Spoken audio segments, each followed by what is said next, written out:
decorate anything. And so an example of one of the early native plant landscapes, and you can see people just tended to put a bunch of things in there without landscape design planning. And design is design, no matter what kind of plants you use. And the problem is the native plant enthusiasts all thought it was fun going through learning what each plant was, but the general public looked at it and said, the emperor is naked, that's ugly. And the world famous Lynn Lowry, who was a good friend and a proponent of native plants, he liked to do something called fence row landscaping. Well, the problem is most people don't want a fence row landscape. And so anytime you're teaching, you have to look at it from the eyes of those you're teaching to, not from things that you like. And so I've had to learn that the hard way throughout my entire career. It doesn't matter what my favorite plants are or favorite colors are or what kind of design I like. It matters what the public likes. Or now that I'm married, it matters what the wife likes. And so we have to think about it from other people's eyes. And so you've got to have a plan. So here's a quote of mine: throwing lots of native plants into a yard and hoping it turns into a beautiful landscape is like tossing a bunch of ingredients into an oven and hoping a pie jumps out. It just doesn't work like that.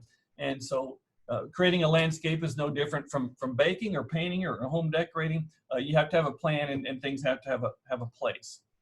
And so good landscape design is good landscape design no matter whether the plants are from Asia, America, native, non-native. Matter of fact, when I taught landscape design at Stephen F. Austin State University, I would start off the class by having them design with matchsticks, pennies, all sorts of things, because landscape design is just about spatial arrangement of things. And so somehow when people get really excited about a certain group of plants, they forget that and they throw design out the window.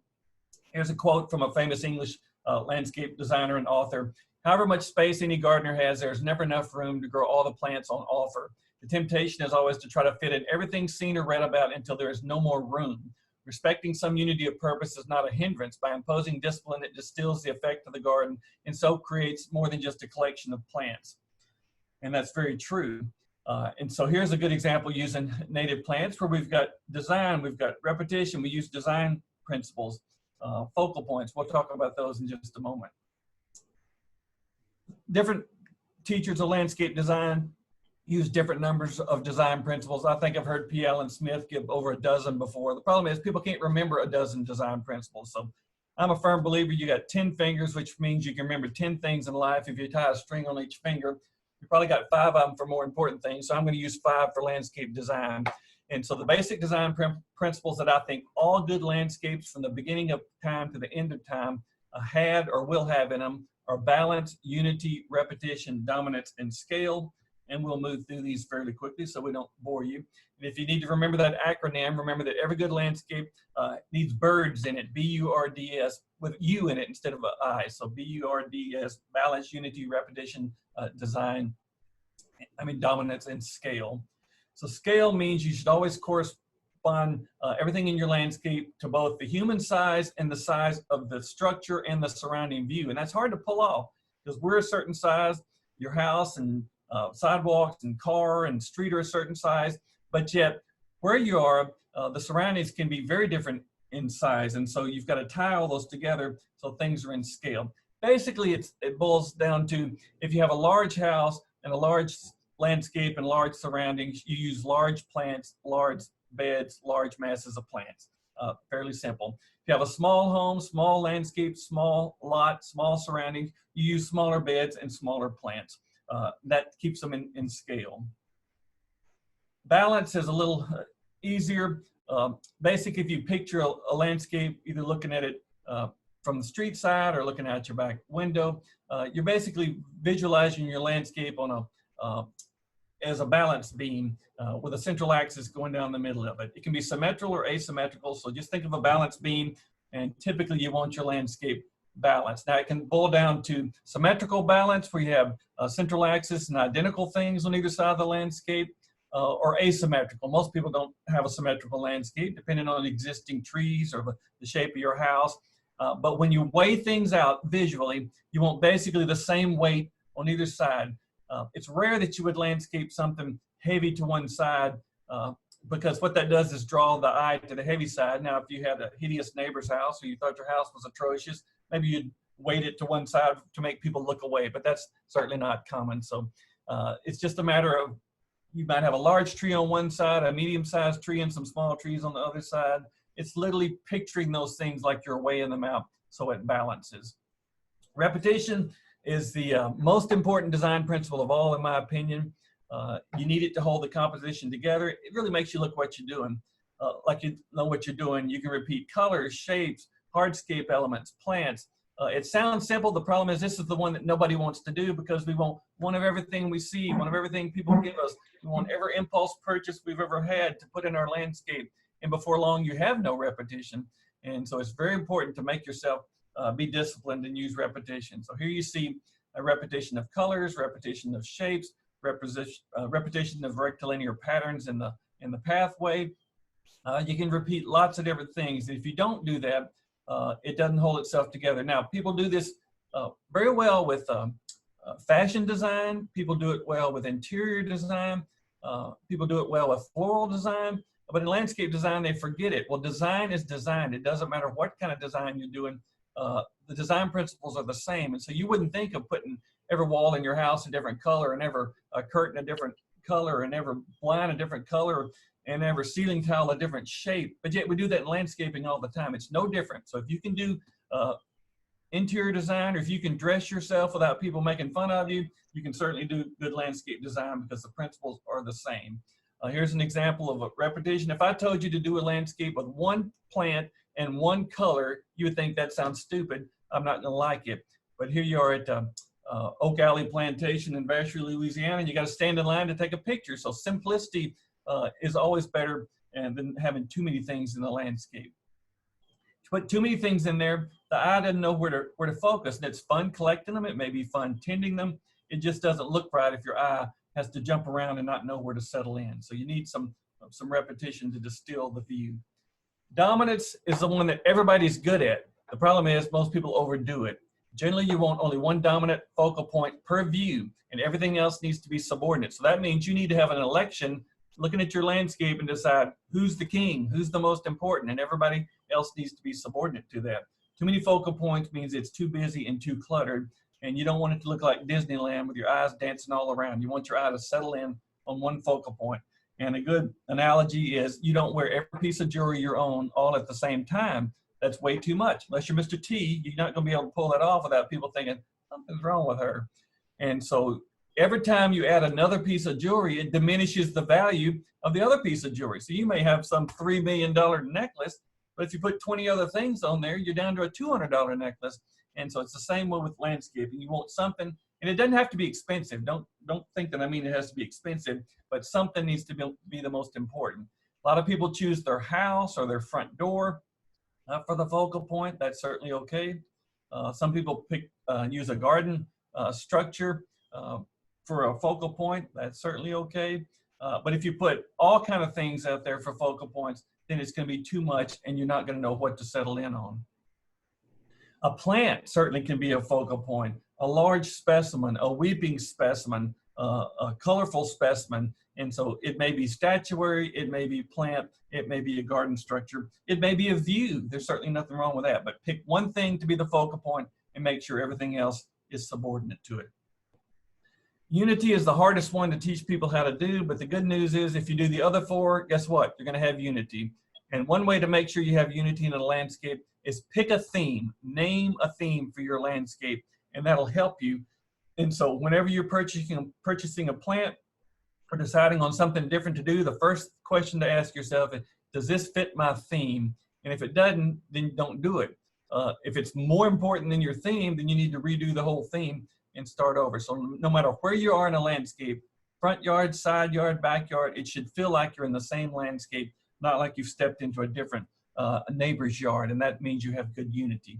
A few examples of unity, of course, Bayou Bend there in Houston has good unity, great design. The Azalea Garden at SFA in Nacogdoches, the Ruby Miles Azalea Garden has a good unity, mostly through repetition of similar plant materials and similar shapes.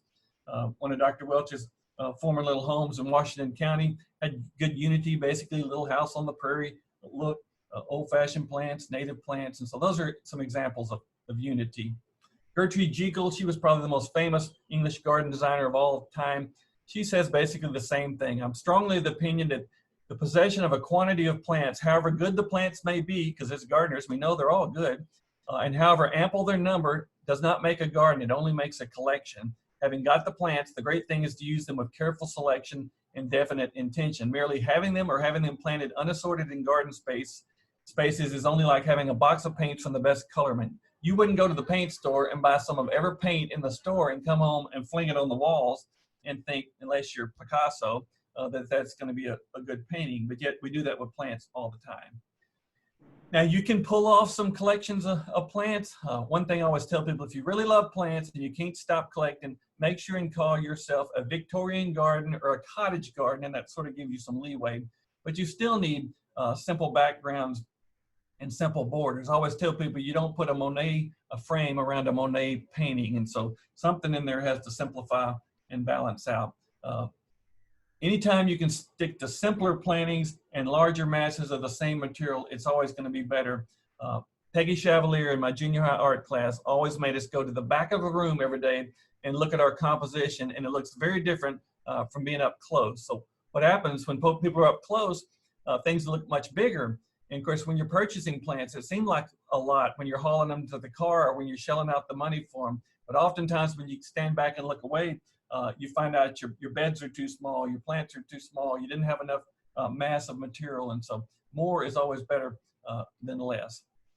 There are a number of native plants in the trade, and a native plant, those would be plants that were on this continent before humans set foot on the continent. Things that have been here for at least 18,000 years, even generally longer. That was probably our last ice age.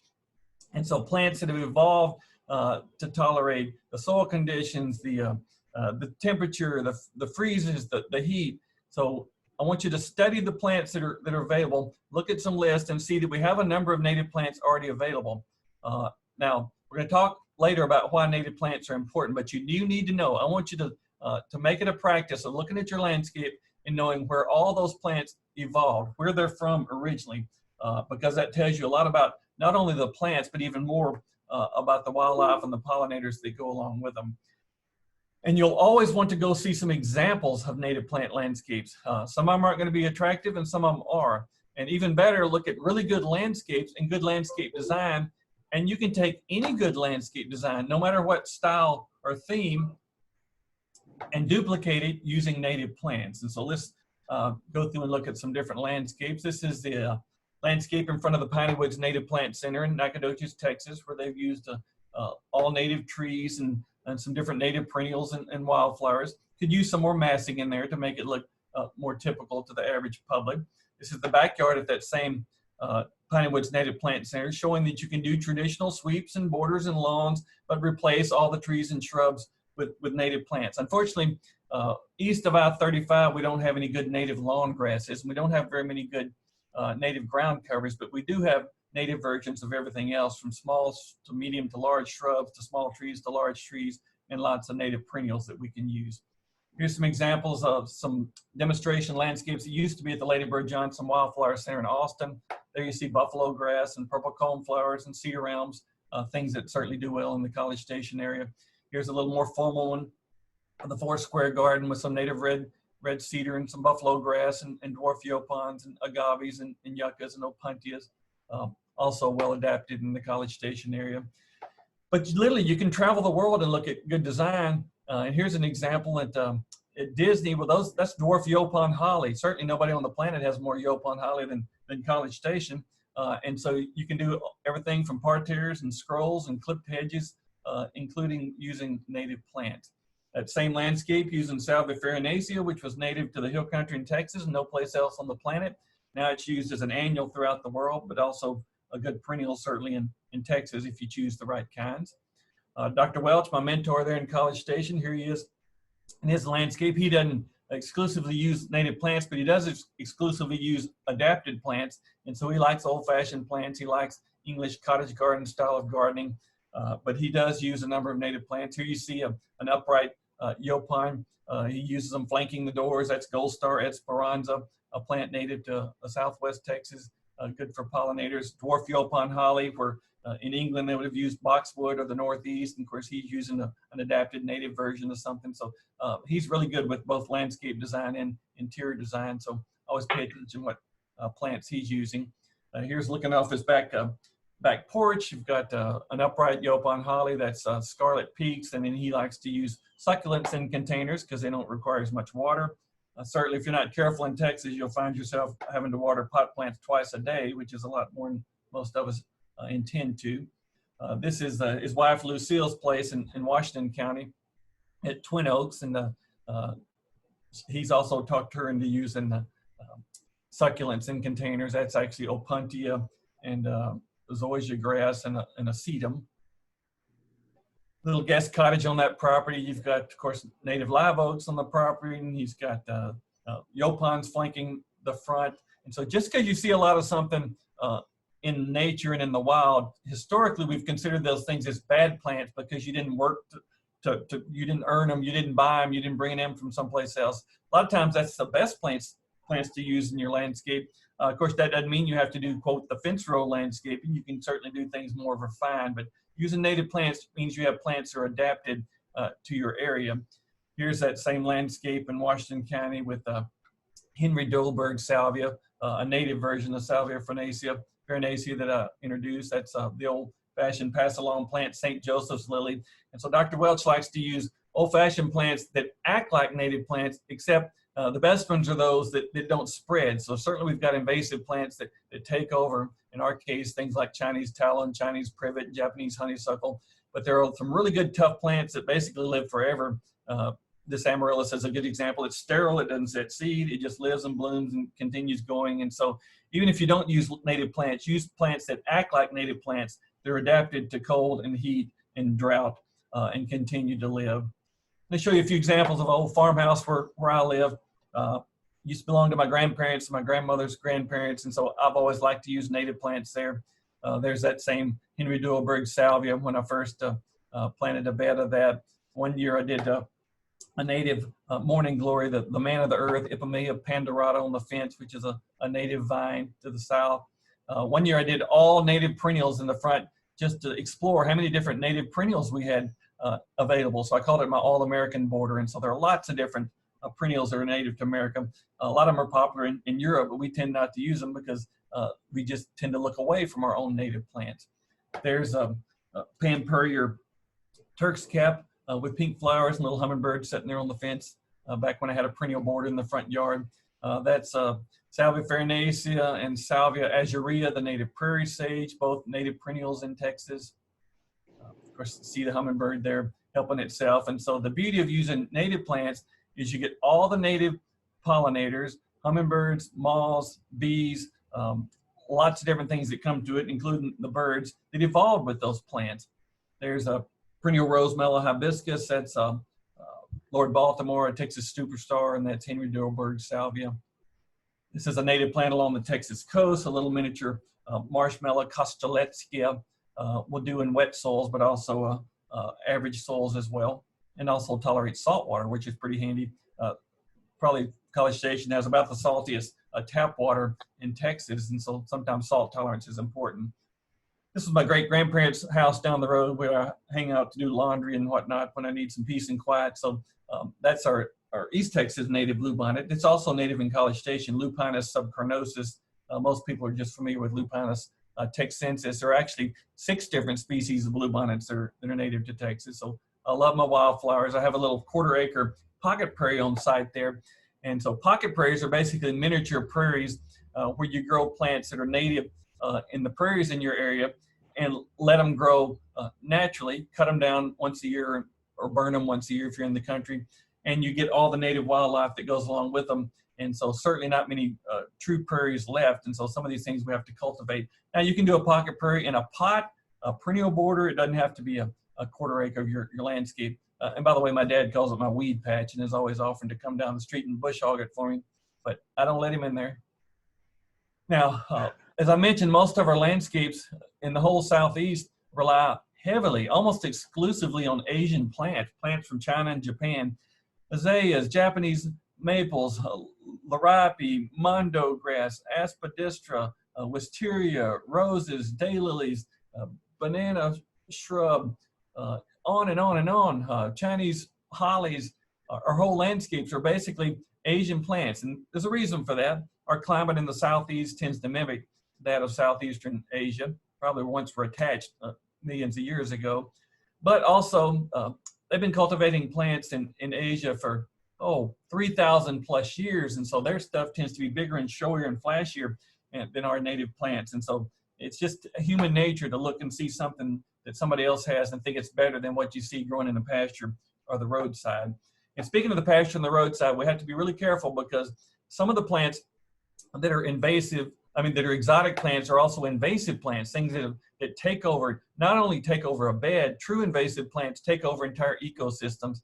Just a couple examples, Chinese wisteria and golden bamboo, those aren't the worst. The worst ones are those plants that literally went from coast to coast and choke out native wildlife and other native plants. So be careful when you get plants from other parts of the world that they aren't truly invasive plants that spread. Good example in the south would be Chinese tallow, which has taken over the whole Texas coastal prairies. I think it's now the number 3 in Louisiana. And so it's pretty in the fall, but extremely invasive. So it literally seeds out ad nauseum, both in swamps and even in 2011, when everything else turned brown, I saw pastures full of Chinese tallow without one yellow or brown leaf on there. It's waxy covered leaves. So some plants are just made to take over. And so we don't want to use those. Unfortunately, many of our roadside wildflowers are invasive plants from Europe. Not from China, but in the case of many of our weeds, are things that we brought over when we colonized the country. And no place in Texas more famous for its wildflowers. So I just cringe when I drive up and down the roadside and see things like Queen Anne's lace from Europe, crimson clover from Europe, annual ryegrass from Europe, vetch from Europe, choking out the wildflowers that should be growing at the exact same time in the same places on our Texas roadways. I met Lady Bird Johnson a couple of times and used to get to go visit her at her home, and I think she would cringe if she saw the lack of native wildflowers on many Texas roadsides today. I'm going to cover some plants, just a few native plants to consider. And remember, you can do good landscape design with any plants, whether native or not. Be careful if you're a plant nut or a collector, because you'll do one of everything. Always remember that the design is more important than the plants. If you don't believe that, plant a tall tree underneath a high line, or plant a spiny bush between the parking lot and the front door, and people will let you know real quick. Design is the most important. And always remember, native plants promote native birds, butterflies, bees, beetles, bats, box turtles, buffalo, bear, blueberries, all the things that have been here for many, many years, much longer than humans have been here. And so it doesn't seem right to me that we actually landscape to not promote the things that have lived here for millions of years. I love bald cypress. It's the state tree of Louisiana. It's native from the hill country in Texas all the way to the southeast, relative of redwoods. They're deciduous, where they get the name bald cypress, B-A-L-D, because they drop their needles during the wintertime. They can grow in standing water, or they can grow in dry soil. And so here you see some I planted in a rain garden where I collect the runoff water from my property. Swamps were initially the part of the planet that actually cleaned up dirty water. And so today, with all the runoff we have from parking lots and whatnot, we need to do a better job of collecting water from our own properties and cleaning it up before it runs into our surface water or percolates down into our groundwater. Now, an even better bald cypress adapted to College Station area would be the Montezuma cypress from South Texas and Mexico. And there's some, these were planted after Dr. Welch and I worked together at the Rose Emporium 30 years ago. So these trees are less than 30 years old, shows how fast they grow. When bald cypress, when humans first got to this planet, bald cypress were 15 feet wide. I mean, the size of redwood trees. And so they're amazing trees that will long outlive you when you plant one. Certainly, we all know live oaks. They're probably overplanted in landscapes, but a native plant all the way from central Texas to the southeast. Many different oaks we can plant in addition to live oaks, things like bur oaks with the giant acorns, using my East Texas pronunciation of acorn, A-K-E-R-N, acorns. And we've got things like chinkapin oaks that do well. Certainly Shumard red oaks do well. And so oaks are long-lived, nice shade trees that also promote wildlife. And I say wildlife, we're talking about everything down to multiple insects that feed on the trees, caterpillars that feed on the leaves, that feed on the birds. And so insects in nature are not a bad thing, and they evolved to feed on certain plant materials. And then all baby birds eat caterpillars of certain kinds. So basically any wildlife, the very cells of those birds and animals are made up out of the plants and the insects that feed on them. Certainly y'all know post oaks in College Station. You're in the post oak savanna. Don't often get fall color on post oaks, but one year a big post oak by my barn actually turned pretty fall color, which is rare. But they're still great trees. I love, ever since I was a little kid, the post oaks where I live are covered with resurrection fern, which make them look very interesting. It dries up when it's dry, and then a day after it rains, it turns green and comes back to life again. And certainly y'all know Yopon hollies, where you can do lots of different things with Yopon hollies, including hedges, screens, topiary. That's a spectacular one at the Dallas Arboretum. And certainly birds love hollies. There you see cedar waxwing stripping the berries off one of my Yopon hollies at the house. Yopons come in yellowberry, orangeberry, redberry, dwarf, semi-dwarf, standard, weeping. So there are a lot of different things. So don't be afraid of Yopon holly just because you have billions of them in the College Station area, because they're certainly a great landscape plant in their different forms and used different ways. Here you see Will Fleming trained into an arch, which is an upright male Yopon. And this is Scarlet Peaks, an upright female that I'm training into an arch going into my front garden. We all know possum-all holly that grows on the fence rows. Well, it's a great small tree in the landscape. Of course, hollies come in male and female. Luckily, they only sell females. And so beautiful berries in the wintertime after the foliage drops. Nothing more spectacular than a possum haw or deciduous Yopon holly during the wintertime. And certainly the birds like those as well. There you see eastern bluebirds starting at the top of one of mine and working their way down. Redbuds. Certainly you have redbuds native from central Texas all the way up to Oklahoma. It's the state flower, all the way up to Canada.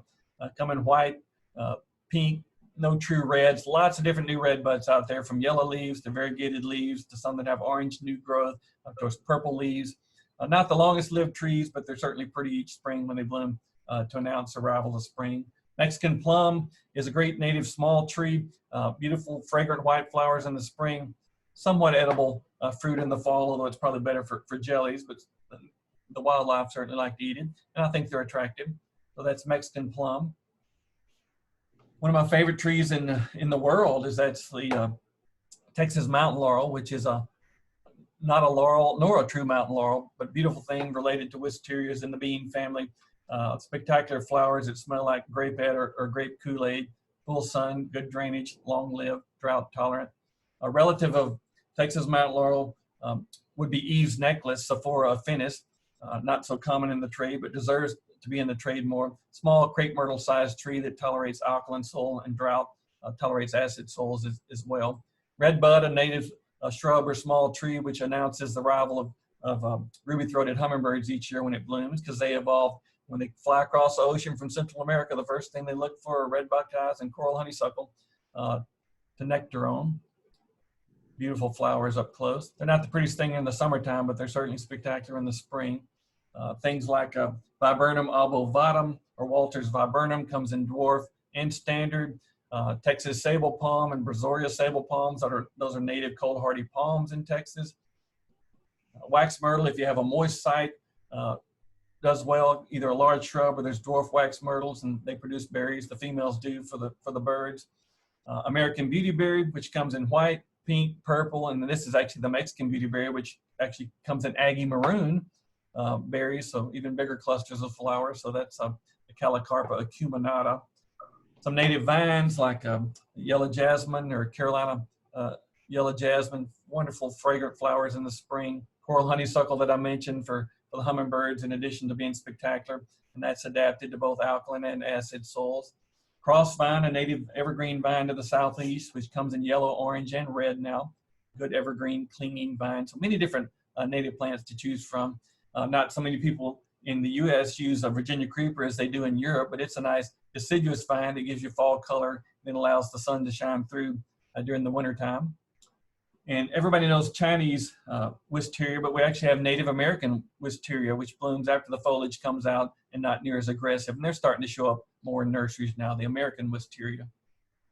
And a few perennials, things like the Brazos penstemon that Dr. McWilliams first introduced into the trade years ago, and now is quite common across the whole Southeast. A native penstemon that will actually tolerate moist soils in addition to dry soils. A lot of native baptisias in Texas, which you can see are prime bee pollinated plants like most things in the legume family. That's a native bumblebee. Now we all know honeybees. It's the only bee that most people recognize. Unfortunately, the honeybee is probably second as far as invasives in the country behind humans. And so there are about 400 other kind of bees out there that are native that most people don't know the first one. So anytime you see a big bee that looks like a bumblebee, you definitely know that's a native bee. Lots of different perennials. That's Rudbeckia maxima, which does well all over Texas, native to Texas and Louisiana. Turk's cap that we already mentioned that comes in red, pink, and white. There's the pink Pam Puryear. Perennial hibiscus we already talked about. My great-grandmother called these dishpan hibiscus because they had such large flowers. They do better in moist size, but they're adapted to, Dr. Welch has always grown them in his College Station landscapes. A number of native grasses like Lindheimer's muley and Gulf muley that you see here in a container plant. And so you can do a number of different things with native plants. Now, don't be like I was growing up. I lived in the forest of East Texas, but I longed for a cactus and desert rock garden. As gardeners, we tend to want what we don't have. So look around and see what's normal in your area. There's nothing wrong if you live in a prairie to have a prairie landscape. If you live in the post oak savanna, there's nothing wrong with having a post oak savanna landscape. If you live in the swamp, there's nothing wrong with a swamp landscape. The same way with the wooded landscape. And so that's Dr. Welch's property in Washington County, kind of going with the prairie theme. You can do entire sweeps of native grasses and perennials and make things look more like the native landscape, but you can make them more refined and colorful if you want to. So nothing wrong with that. There are lots of different native wildflowers. Remember, every cut flower started as a wildflower somewhere. And so we need to embrace our native flowers and all our native plants, because every plant in nature is equal as important to the other plants and more important than all the non-native plants that we planted in our landscapes. I mentioned Gold Star Esperanza, a great colorful tender perennial for Texas landscapes. No such thing as too hot and too sunny for it. Same thing with Caesalpinia galeazii, the bird of paradise, another native plant from Southwest Texas. So we've got lots of cool things to choose from. Now, native plants. We want native plants because they attract native insects. All plants attract insects. That's part of it. I teach lots of master gardeners, and master gardeners are always upset because my plants die, my plants die. Well, guess what? They're all going to die. You're going to die. That's what plants do. We live and we die. Plants are here. They attract insects. The insects attract other insects like praying mantis. The insects attract birds. The birds spread the seed. So it's all together, and there's nothing wrong with it. And so don't think you're ever going to have a plant that doesn't die, or that you have a plant that's not going to attract insects, because that's what they're supposed to do. And so that poor praying mantis is waiting for somebody to come pollinate the, in this case, peppermint flare hibiscus, and snatching them up and eating them and giving me the eye while she's doing it. I see that. So all of our native plants, as I mentioned, are pollinated by native bees. And so we're always talking about how we have to have the honeybee, or the civilization is going to fall off the planet. Well, Europe may fall off the planet because that's where honeybees came from. We have hundreds and hundreds of different kinds of native bees that rely on native plants. Any plant that was native to America, like blackberries and blueberries and cranberries, all have their own native pollinators that evolved pollinating them. Squash, pumpkins, all those have their own native bees that pollinate those plants. That's Passiflora incarnata, the native maypop or passion vine. We already talked about the birds being attracted to the fruit. That's what the fruit is for. Birds are supposed to come eat it and spread it around. So don't curse them when they're pooping them out on your patio or the car, because that's what nature designed. That's why they're there. And the birds help control the insects. They help spread the plant around. And in turn, the plant attracts the insects and produces the fruit or the seed for the birds. Birds are important. In the last 50 years, science shows that we've lost 29% of all the total bird population in the US and Canada. Most people don't pay attention to that. Most people look outside, and as long as they're seeing starlings or pigeons in town, they think there are plenty of birds. Well, there are lots of different kinds of birds that are supposed to be here. And unfortunately, because of habitat loss, a lot of those birds are disappearing. And one way we can keep them is by landscaping our landscapes with native plants to attract those same birds that would normally be attracted to the wild, because the problem is we've changed the wild till it's no longer wild anymore. And so we need to help those out.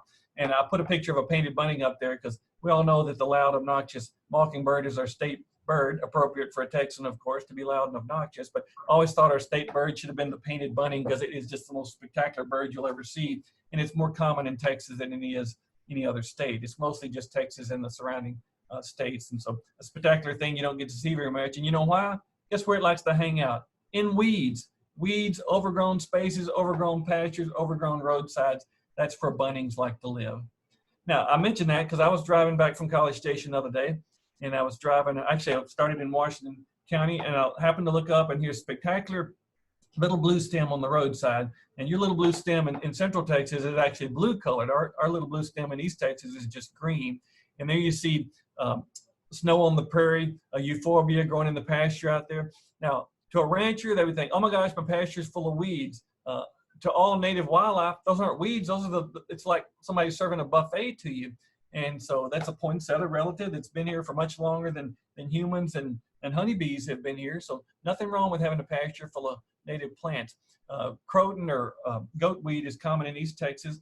Well, it's bird for quail, it's bird feed for doves. It's a host to 2 different butterflies. It's a host to the goatweed leaf-winged butterfly. And so every native plant hosts something that's supposed to be here. On that same roadside, here's the only pasture full of Texas bluebells I saw from Central Texas home. Now, this is a flower that would have been everywhere a couple hundred years ago. Lots of prairies and pastures full of it. It's native to Texas and no place else. It's where bluebell got its ice cream got its name from. And so it doesn't seem right for me to be in Washington County and only find one patch of bluebells, because people don't manage for bluebells.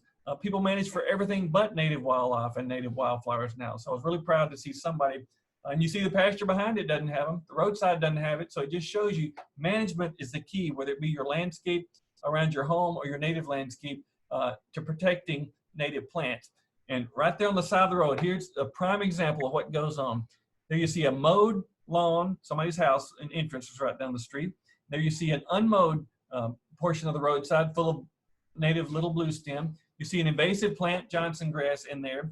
You see a pasture in the background that's mowed or possibly even sprayed with herbicide that doesn't have the native plants or the native grass or the native bluebells. And then you see the pasture with the bluebell. It just shows you all the different things that we can do to manage for native plants. The problem is we don't manage for native plants. It's very rare to see native plants either in the wild or in a landscape. And so what people want is a pasture full of coastal Bermuda grass from Africa. In East Texas, they want woods full of one species of pine for timber. We all want lawns full of zoysia or Bermuda grass or something other than a native grass. And so none of those things attract wildlife and pollinators. So always remember, it's up to you to manage your landscape, whether it be city or country, for native plants. So a couple of parting thoughts. Aldo Leopold was sort of the father of conservation in the United States. He said to keep every cog and wheel is the first precaution of intelligent tinkering. A lot of times we think about one thing that we want to the exclusion of everything else. Well, it's really important to remember that nature is full of millions of little pieces and cogs that are part of the wheel. And then John Muir, one of our famous naturalists and conservationists, said when one tugs at a single thing in nature, he finds it attached to the rest of the world. So when we get down to a landscape with just a few plants and a pasture or forest with just a few plants, we're destroying nature. I'll just show you a few pictures from my place at home. Find something that you have and cherish it. A species of butterfly, a species of native plant, a wildflower, a creek, a drainage area. Find something that's truly wild, truly part of nature, truly native. In this case, I love this creek behind my grandparents' house. We always call it Grandmother's Creek. And so I protect the plants, I protect the runoff, I protect everything about it, because it's my little baby. And if you go down the road on either side, it's not like that. You have erosion, you have non-native plants, you have timber cut right up to the creek. And so find something that you like, whether it be a natural part of the landscape or a native plant, and look after it. I'm also trying to create some, in my part of Texas, we have, or used to have, what they call pine savannas. You would have post oak savannas there. There were grasslands underneath an open canopied species of tree, and so it allows wildflowers and perennials and native grasses. So if you have some rural property, you might consider tackling, in your case, a post oak savanna, in my case, a pine savanna. Find plants that make you happy, but also find plants that make nature happy. And everybody can be happy, so it shouldn't be just about you and your favorite color or what everybody else in the neighborhood has. Certainly it has to be about good design for a landscape, but in nature, it needs to be more about nature's design, and we can all literally be happy. So a parting quote from Jens Jensen. He was the most famous native landscape designer, I think, in the country years ago. Said it's wrong to think that landscaping is a collection of specimens from all over the world. Museums are not made to live with. The finding of plant varieties is a scientific venture, fine and noble in itself, but it must not be confused with art. It is so often done. And so I'm a plant collector. I'll have to admit it. Most of my friends are plant collectors, but you don't just shove one of everything in your landscape and think it's going to be a good landscape. Plus, we need to think about, when it comes to plants, where are they from? Where did they evolve? Or what other wildlife do they support? So if you want to check out some resources, the Native Plant Society of Texas is a good source. Texas Parks and Wildlife has a number of different programs and biologists and some plant lists and pollinator information that can help out. Agri-Horticulture has a nice publication on native habitat under the Earth Kind section on Agri-Horticulture, so check that out. And that's it for me. You got questions? Anybody awake out there? Anybody has questions, you can put it in your chat box or ask him. Greg, is the almond verbena a native? It's actually a native to Southwest Texas. So now, you know, everybody makes a different argument for a native plant. I was listening to somebody the other day, and so, you know, you can have one piece of property and there can be a low space on that property where it holds water and something's native there, and then a slope and a hillside. Well, it's only native in that slope. So somebody would say, well, it's not even native to the other side of the property. And then other people say, well, any American native or any Texas native. Well, the problem is a plant can't read a map. And so we have to use general loose terms because we've so destroyed the native landscape that, you know, better to have a plant from West Texas, South Texas, at least the American continent, than a plant, because you generally have the same wildlife that goes along with those plants. So yeah, I would consider that a native plant. So we have to loosen up the terms, but you still want to plant, you know, that's a plant that likes full sun and good drainage. So you wouldn't plant it in a wet site or a swamp garden. You still use general horticulture on it. But yes, I consider that native. Wonderful fragrance and great for bees and pollinators too. Okay, thank you. Sure. Anybody else? Yeah, I have a question. Sure. I've had, in my experience, I've been doing native plants for about 7 years or plus. Sure. The biggest problems I've been running into is getting the right species for the right location, and that takes a lot of exploration of information, because if you don't plant them in the right spot, they'll die. And so I've been transplanting over the years a lot, as far as, you know, all the needs of each specific plant. And I think that's one of the main deterrents in people getting native plants, because they are a challenge in that respect, that they do prefer certain places to be planted, and locations and soil types and all that business. That's a good point. And I showed that one slide that showed there's a lot of native plants that already exist in the trade, because those are the things that were easily adapted. They're adapted to commercial nurseries, and they're adapted to multitudes of different landscapes. There are lots of plants that are really specific in their requirements, things like Texas madrone or lady slipper orchids in East Texas that are very specific and are never going to be common landscape plants. And so, yeah, there are a lot of things that aren't available. There are some common things that are, and there are some things that should be that aren't. But really, native plants, as far as being really specific in their requirements, they're no different from all the other plants. It's just we know all the other plants and what their specific requirements are, and the majority of those, you know, are already in the nursery trade, and so we're used to doing that. So we have this huge gap of information that people don't know. And then when we first get in native plants, of course, we want all the unusual things. I would love to have Texas bluebells, but they're not available. There's, you know, the ones that are available are cut flower sorts that aren't adapted to Texas anymore. And so, yeah, there's a lot of work to be done. So all we can do right now is take those that are available and those that we have already on our property and learn to use those and gradually expand in a smart, intelligent, and artistic way, not like we did in the past where we just tried to shove everything in the trade.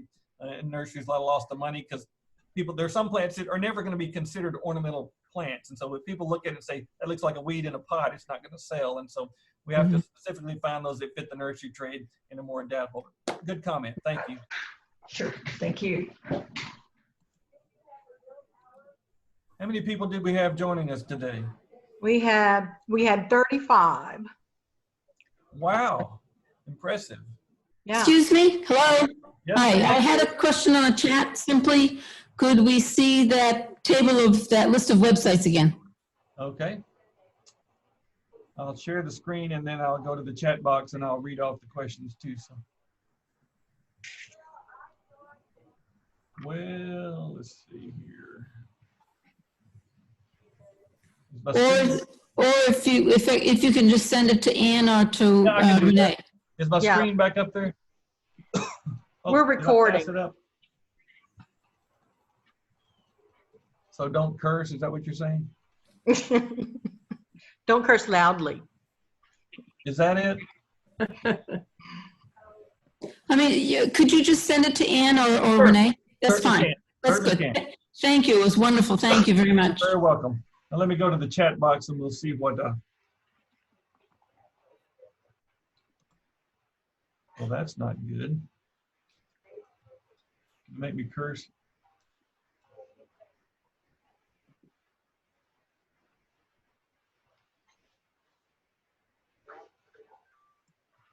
I'm getting there. Okay, chat box. Websites.